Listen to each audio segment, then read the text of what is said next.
नमस्कार दोस्तों, मैं सीताराम शर्मा हिंदी एंड संस्कृत क्लासेज में आपका स्वागत है। आज हम संस्कृत व्याकरण में कारक पढ़ेंगे, तो चलिए शुरू करते हैं।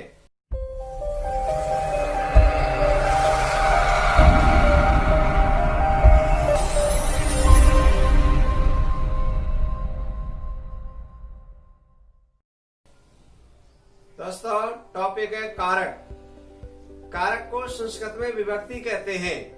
कारक की परिभाषा संज्ञा या सर्वनाम के जिस रूप से उसका संबंध वाक्य के साथ जोड़ा जाता है उसे कारक कहते हैं। कारक 8 प्रकार के होते हैं, लेकिन संस्कृत भाषा में हमेशा 6 कारकों का प्रयोग किया जाता है। एक छोटा सा सूत्र है, कर्ता चे कर्मे चे करणम संप्रदानम तथैव चे अपादानादिकरणम मिथ्याहु कारणानि सटः। यानी केवल संस्कृत भाषा में 6 कारक का प्रयोग किया जाता है, जिसमें कर्ता और संबोधन दोनों को एक ही विभक्ति माना जाता है, तो 6 कारक हो जाते हैं। तो यहाँ पर सबसे पहले जो प्रथम होता है वो कर्ता कारक होता है। कर्ता कारक को कहते हैं प्रथमा विभक्ति, यानी प्रथमा विभक्ति का प्रयोग वहाँ किया जाता है जिसमें किसी संज्ञा शब्द का अर्थ लिंग, परिमाण या वचन और इति शब्द के योग में हमेशा प्रथमा विभक्ति का प्रयोग किया जाता है। जैसे यहाँ पर है, वयम इमम यशवंत इति नामना जानीमे, यानी इति शब्द आ गया तो यहाँ पर यशवंत प्रथम विभक्ति का प्रयोग कर दिया गया है। यहाँ पर जो काली स्याही से रेखांकित कर दिया गया उन्हीं शब्दों को अगर आप ध्यान देंगे तो कारक में कभी भी आपकी अशुद्धि नहीं होगी। भाई कौन सी विभक्ति का प्रयोग किया जाता है। यहाँ पर संबोधन का प्रयोग भव बालका यम कुत्र गच्छते, यानी भव आ गया, संबोधन आ गया, तो यहाँ पर बालका है उसमें प्रथम विभक्ति का प्रयोग कर दिया गया है। यहाँ पर दूसरा जो कारक होता है वो होता है कर्म कारक, संस्कृत में जिसको द्वितीय विभक्ति बोलते हैं। द्वितीय विभक्ति कहाँ होते? कर्ता क्रिया के द्वारा जिसको सबसे अधिक चाहता है उसकी हमेशा कर्म संज्ञा द्वितीय विभक्ति के रूप में होती है। जैसे रामे पुस्तकम पढ़ती, राम पुस्तक पढ़ता है। इस प्रकार से कर्ता जो काम कर रहा है तो यहाँ पर रामे वो प्रथम विभक्ति है, करता है, और पुस्तकम है वह द्वितीय विभक्ति, क्योंकि पुस्तक कर्म है, पढ़ते ये क्रिया है। तो यानी जो क्रिया के द्वारा जिसको अधिक चाहता है वहाँ द्वितीय विभक्ति का प्रयोग किया जाता है। द्वितीय विभक्ति का प्रयोग हमेशा इन शब्दों में किया जाता है जिनको रेखांकित कर रखा है। उन शब्दों को आप हमेशा ध्यान देंगे। कहीं पर भी अभित आ जाता है, उभयत आ जाता है, तो वहाँ द्वितीय विभक्ति का प्रयोग हो गया राजमार्गम। कहीं पर भी अगर अभित और उभयत का अर्थ होता है दोनों, और दोनों में से कोई सा भी आ सकता है। यहाँ पर आ जाता है परित और सर्वतः। परित का अर्थ होता है चारों ओर, सर्वतः का अर्थ होता है चारों ओर। तो इन दोनों शब्दों का भी हमेशा द्वितीय विभक्ति का प्रयोग ग्रामम द्वितीय विभक्ति का हो गया। आगे वाला उदाहरण है, विद्यालय निक्षा समया देवालय अस्सी, विद्यालय के नजदीक, यानी निक्षा और समिया दोनों आ जाए। निक्षा समिया का अर्थ होता है पास में, तो वहां पर भी हमेशा यानी द्वितीय विभक्ति का प्रयोग हो गया। किसी भी शब्द में रामे पुस्तक बिना अंतरीण पढ़ती, यानी बिना आ जाए या अंतरीण आ जाए, तो वहां पर भी हमेशा द्वितीय विभक्ति का प्रयोग किया जाता है। जो रेखांकित कर रहा के इन शब्दों के साथ में हमेशा द्वितीय विभक्ति का प्रयोग किया जाता है। आगे है, रामम श्यामम से अंतरा राधा अस्सी। अंतरा का अर्थ होता है बीच में, राम और श्याम के बीच में राधा है। अंतरा यानी कहीं पर भी अंतरा शब्द आ जाता है तो वहां पर भी द्वितीय विभक्ति रामम और श्यामम द्वितीय विभक्ति का प्रयोग हो गया। आगे वाला है, दुष्टम धिक्के, यानी कहीं पर भी धिक्कार के रूप में हमेशा द्वितीय विभक्ति का प्रयोग कर दिया गया। दुर्जनम हा, कहीं पर भी हा शब्द आ जाता है तो वहां पर भी द्वितीय विभक्ति का प्रयोग कर दिया गया है। आगे है, छात्रा विद्यालय प्रति गच्छति। प्रति का अर्थ होता है की ओर, तो कहीं पर भी यानी प्रति शब्द आ जाए वहां पर भी द्वितीय विभक्ति होता है। छात्रा विद्यालय प्रति गच्छति, छात्र विद्यालय की ओर जाते हैं। राजपुरुष चौरम अनुधावती, अनु का अर्थ होता है पीछे, कहीं पर भी अनु शब्द आ जाए वहां पर भी द्वितीय विभक्ति आ गया कि राजपुरुष सूर के पीछे दौड़ता है। रामे वनम यावत गच्छति, यावत का अर्थ होता है तक, कहीं पर भी यावत शब्द आ जाए तो वहां पर भी हमेशा वनम यानी द्वितीय विभक्ति का प्रयोग कर दिया गया है। आगे वाला उदाहरण है, भूमि आदो अर जलम अस्सी, यानी अधो अध का तात्पर्य होता है सबसे नीचे, कहीं पर भी अधो अध आ जाता है वहां पर भी हमेशा द्वितीय व्यक्ति का प्रयोग हो गया। भूमि के नीचे नीचे जल है। लोकम अद्यति हरियसी, अद्यति शब्द कहीं पर भी लिखा हुआ हो तो वहां पर भी लोकम यानी द्वितीय विभक्ति का प्रयोग कर दिया गया। अद्यति का अर्थ होता है अंदर अंदर, यानी लोक के अंदर अंदर, यानी लोगों के अंदर ही अंदर भगवान है। कहीं पर भी ऊपर ऊपर आ जाता है तो वहां पर भी द्वितीय विभक्ति का प्रयोग किया जाता है। जैसे लोकम ऊपरी ऊपरी सूर्य से लोगों, यानी लोक के ऊपरी ऊपर सूर्य है। कहीं पर भी अगर अधिशेते आ जाता है तो वहां पर भी हमेशा द्वितीय विभक्ति का प्रयोग होगा। जैसे रामम शय्याम अधिशेते, यानी राम चारपाई के ऊपर लेटता है तो द्वितीय विभक्ति अधिशेते के साथ में शय्याम में द्वितीय विभक्ति यहाँ आ जाता है। अधितिष्ठति शब्द हो तो आसन देखा, यहाँ पर भी द्वितीय विभक्ति आ गया कि अध्यापक आसन के ऊपर बैठता है। आगे वाला है द्रव सिंहासन अध्यास्ति, अध्यास्ति शब्द आ जाता है तो उसके साथ में भी हमेशा द्वितीय विभक्ति का प्रयोग होगा। सिंहासनम यहाँ पर आ जाता है।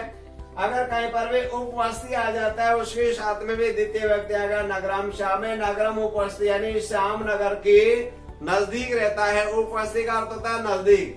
रामे ग्रह अनुवस्ती, राम घर के पीछे रहता है। अनुवस्ती आ जाता है तो वहां पर भी ग्रह में द्वितीय विभक्ति का प्रयोग कर दिया जाता है। कृष्णम ग्राम आदिवासी, कहीं पर भी आदिवासी शब्द आ जाता है तो वहां पर भी हमेशा द्वितीय विभक्ति, ग्राम में द्वितीय विभक्ति का प्रयोग है। तो यानी आदिवासी का अर्थ होता है गाँव में, यानी निवास करना, यानी कृष्ण गाँव में निवास करता है। हरे वैकुंठम आवसति, कहीं पर भी आवसति शब्द आ जाता है तो वहां पर भी द्वितीय विभक्ति होगी वैकुंठम, यानी हरे वैकुंठ में निवास करता है। कहीं पर भी दो उपसर्ग आ जाते, अभी उपसर्ग आ जाए और नि उपसर्ग के साथ में विशेष शब्द आ जाते हैं, वहां पर भी हमेशा द्वितीय विभक्ति का प्रयोग किया जाता है। अभी निवस्थित का अर्थ होता है प्रवेश करना, यानी चेतन गांव में प्रवेश करता है। किसी भी शब्द में हमेशा ध्यान दीजिए, अगर कोई भी कालवाचक या मार्गवाचक शब्द हो तो वहां हमेशा द्वितीय विभक्ति का प्रयोग किया जाता है। जैसे आ जाता है गोपाल मासम आते थे, यानी गोपाल महीने भर से रह रहे तो महाशम यानी आ गया, समय आ गया तो यानी द्वितीय विभक्ति होगी। जैसे दूसरा उदाहरण आ जाता है रामे अत्र पंच दिनानी पठते, तो पंच दिनानी है वो यानी एक काल आ गया, समय आ गया तो वहां पर भी द्वितीय विभक्ति होती है। आगे या कहीं पर भी अगर मान लीजिए जो मार्गवाचक होता है वहां पर भी द्वितीय विभक्ति होती है। जैसे नदी क्रोशम, तो क्रोशम है वो द्वितीय विभक्ति है कि नदी क्रोशम कुटला अस्ति, नदी कोस वर्ष से टेढ़ी मेढ़ी चल रही है। कुटिला का अर्थ होता है टेढ़ी मेढ़ी बहना।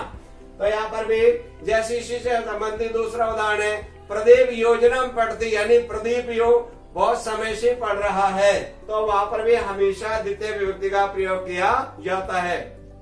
आपका जो 16 प्रकार के धातु होते हैं वहां पर भी हमेशा द्वितीय विभक्ति का प्रयोग किया जाता है। ये 16 धातु में आपको बता रहा हूँ, इनके साथ हमेशा द्वितीय विभक्ति होती है। जैसे दोह का अर्थ होता है दोहना, यानी जो दूध निकालते हैं। याच का अर्थ होता है मांगना। पच का अर्थ होता है पकाना। दंड का अर्थ होता है दंड देना। प्रच का अर्थ होता है पूछना। और रुद का अर्थ होता है रोकना। ची का अर्थ होता है चुनना। जी का अर्थ होता है जीतना। ब्रू का अर्थ होता है बोलना। सास का अर्थ होता है कहना। मथ का अर्थ होता है मथना। और मुश का अर्थ होता है चुराना। नी का अर्थ होता है ले जाना। ह्री का अर्थ होता है हरण करना। वह का अर्थ होता है ढोना या ले जाना। और कृष का अर्थ होता है खींचना। ये जो 16 धातु होती है क्रियाओं के साथ में हमेशा द्वितीय विभक्ति का प्रयोग किया जाता है। तो इस प्रकार से प्रथम विभक्ति और द्वितीय विभक्ति जो रेखांकित कर रखे हैं काले स्याही से, उनके साथ में हमेशा द्वितीय विभक्ति का प्रयोग किया जाता है। इनको ध्यान दो, कभी भी आप कंपटीशन एग्जाम में गलत नहीं करोगे। कंपटीशन एग्जाम में क्वेश्चन पूछ लिया जाता है भाई अभित योग में या परित योग में कौन सी विभक्ति का प्रयोग किया जाता है। उपवासी के रूप में, अभिनिवेशी के रूप में कौन सी विभक्ति का प्रयोग किया जाता है। तो जो रेखांकित कर रखी है उनको याद रखेंगे तो कभी भी जीवन में और कंपटीशन एग्जाम में गलत नहीं होंगे। तीसरा जो कारक होता है वो होता है करण कारक। करण का अर्थ होता है साधन, यानी इसमें तृतीय विभक्ति का प्रयोग किया जाता है। हमेशा साधन के रूप में तृतीय विभक्ति का प्रयोग किया जाता है। तृतीय विभक्ति का प्रयोग कर्मवाच्य एवं भाववाच्य में भी किया जाता है। जैसे कर्मवाच्य हो गया मया जलम पीयते, मेरे द्वारा जल पिया गया, और यह हो गया भाववाच्य रामेण पठिते, राम के द्वारा पढ़ा गया। इनके साथ में भी हमेशा द्वितीय विभक्ति का प्रयोग किया जाता है। साधन के रूप में होगा जैसे से कलमे लिखते, यानी वे कलम के द्वारा लिखता है, तो साधन के रूप में जिसके माध्यम से काम किया जाता है वहाँ हमेशा करण कारक होता है, और करण कारक में तृतीय विभक्ति का प्रयोग किया जाता है। आगे वाला उदाहरण है, यहाँ पर हमेशा यानी इन शब्दों के साथ में हमेशा, कहीं पर भी सह के साथ में हमेशा तृतीय विभक्ति होगा। सह जनक पुत्रेण से गच्छति, पिता के साथ जाता है। हमेशा साकम शब्द आ जाए तो वहाँ पर भी तृतीय विभक्ति का प्रयोग किया जाता है। हमेशा सार्धम शब्द आ जाता है साथ, तो वहाँ पर भी यानी तृतीय विभक्ति का प्रयोग किया जाता है। सह का अर्थ साथ होता है, साकम का अर्थ साथ होता है, ये स्त्रीलिंग के लिए होता है, और ये भी यानी साथ के अर्थ में होता है, वहाँ हमेशा तृतीय विभक्ति का प्रयोग किया जाता है। आगे हो जाता है सम का अर्थ होता है समान, यानी तुम गुरुओं के समान वेद पढ़ते हो, तो सम के साथ में भी हमेशा तृतीय विभक्ति का प्रयोग किया जाता है। और यहाँ पर आ जाता है कहीं पर भी अन्य विकार होते हैं वहाँ हमेशा तृतीय विभक्ति होती, जैसे से नित्य कान हस्ते, वे आँख से काना है, जैसे जाता है पादिन खंजी पैर से लंगड़ा है, जैसे सिर से हलवाटे, सिर से गंजा है, तो यहाँ हमेशा अंग विकार के रूप में भी तृतीय विभक्ति का प्रयोग किया जाता है। आगे वाला उदाहरण हो जाता है, अगर कहीं पर भी जिस चिन्ह से किसी की पहचान होती है वहाँ हमेशा तृतीय विभक्ति होती, जैसे आ जाता है से जटावे तापसम प्रतीयते, यानी वह जटाओं से तपस्वी लगता है, तो ये तपस्वी जटा के माध्यम से चिन्ह होगा, पहचान होगा, वहाँ तृतीय विभक्ति।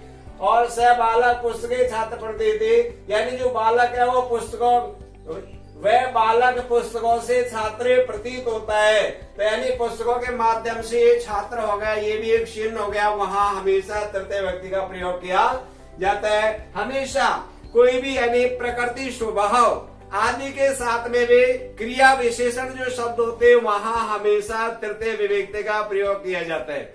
जैसे आ जाता है से प्रकृति साधोस्ते, वह प्रकृति से यानी वह स्वभाव रूप से सज्जन है।